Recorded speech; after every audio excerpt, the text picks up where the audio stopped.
Hostels are meant to be cheap, social, and convenient. You meet travelers from all over the world. You share a space. You trust each other. But sometimes, you shouldn't. I never thought I'd be scared to fall asleep in a room full of people, until that night. I was traveling with two friends, staying in a 9-bed mixed dorm, a tight space with 3-tier bunk beds stacked against the walls. I had the bottom bunk on the right. My first friend was above me. My second friend had the bottom bunk in the middle. The room was quiet when we arrived. Everyone was asleep. We just slipped into bed. I lay on my side facing the wall, trying to drift off when I heard it, rustling behind me. At first, I ignored it, just someone going through their bag, nothing unusual in a hostel. Then, I felt it, a hand, on my hip, over my covers, gripping, tugging. I turned over, expecting to see my friend messing around, but no, it was a stranger. A man I had never seen before, crouching beside my bed. "Move over," he whispered, his hands tugging at my blanket. At first, I thought he was drunk, maybe confused about his bed. "Go back to your own bed," I muttered, pushing him away. He stared at me for a moment before shuffling back to the bottom bunk on the left. I rolled over, heart pounding, tried to sleep. And then he came back, same whispering voice, same tugging at my blanket. "Go back to your own bed." My voice was louder now, but he didn't leave. He just stood there, hovering in the dark, waiting, watching.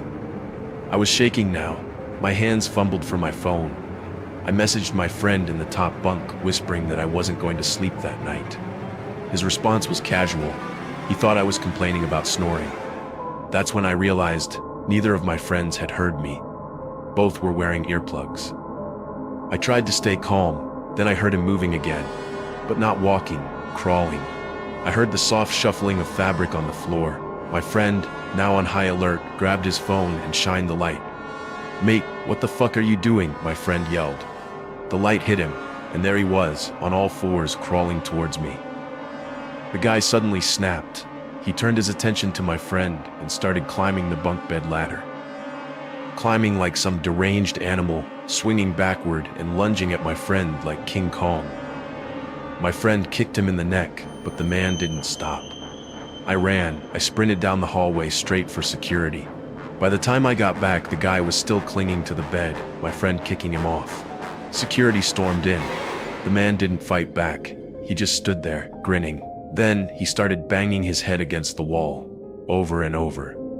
They dragged him outside, called the police. He headbutted the brick wall again and again while waiting for the riot van. He was banned from the hostel, but I still don't know what he was on. It wasn't alcohol. It wasn't normal. And worst of all, he never spoke a full sentence. Except one thing. "Come up here, see how violent this guy is."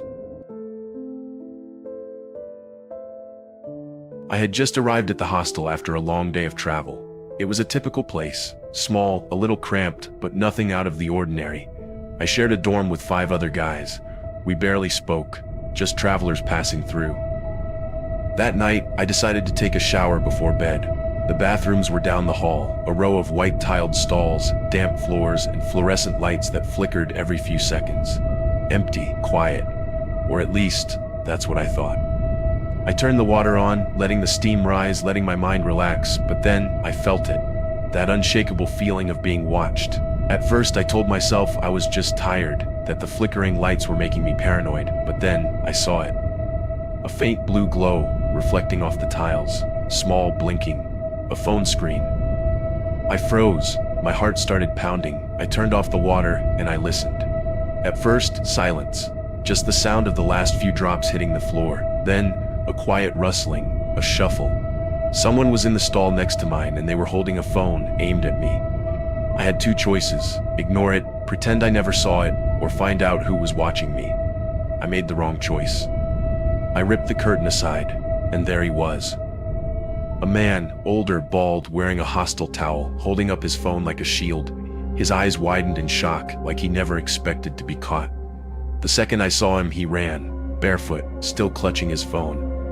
I didn't think. I grabbed my towel and chased him, out of the showers, down the hall, past the dorms. I wasn't the only one who saw him. Another guest, a guy from my dorm, stepped out of his room at the wrong time. The man slammed into him, nearly knocking him over. That's when the screaming started. He fought like an animal, shoving, clawing, twisting, trying to break free. But then, he stopped. His fingers flew across his phone screen. He was deleting something. Security came first, then the police. They ripped the phone from his hands before he could delete anything else. He fought, screamed, tried to blame us for attacking him. But then, they opened his phone. They found dozens of videos, not just of me, of others, of travelers, of men who had no idea they had been watched. He had been recording for weeks. And worse, he had almost gotten away with it. I still think about it sometimes.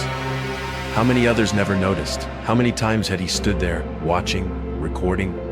And more than anything, I wonder how many more like him are out there, right now, watching someone, recording.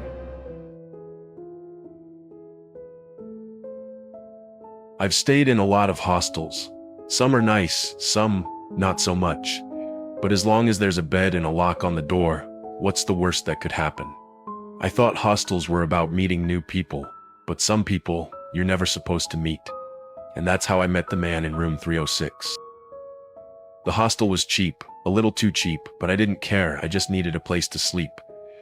They gave me a shared room, room 306. I was supposed to be sharing it with 2 other travelers, but when I got there, only one bed was occupied. A man, sitting upright in bed, staring at the wall. I said hi, no response, not a glance, not a nod. He just sat there. I figured maybe he was just tired or weird. I unpacked, climbed into my bed, and turned off the light. Then around 2 a.m. I woke up, because I heard whispering. I thought it was a dream at first, but then I heard my name. I sat up, grabbed my phone, and turned on the flashlight. The moment the light hit him, he stopped whispering. He turned his head slowly toward me, and for the first time, he looked right at me. I didn't say anything. I just turned off the light and lay back down, trying to ignore him. And then, I heard scratching. Not loud, just soft, rhythmic, like fingernails on wood. I turned the light back on. He was still in his bed, but his hands were under the covers. So what the hell was making that sound? The next morning, I went straight to the receptionist. I asked about the guy in room 306, my roommate. She looked confused. "What guy?" she asked. "You're the only one in that room." I didn't believe her. I ran back to my room. His bed was perfectly made, no signs of anyone ever sleeping there. But then, I noticed something. The wooden bedside table, the one next to where he had been sitting all night, was covered in deep, fresh scratch marks. I left that hostel the same day. I never looked back. But sometimes when I wake up in the middle of the night, I still hear it, the whispering and the scratching. Like he's still sitting there, in the dark, waiting.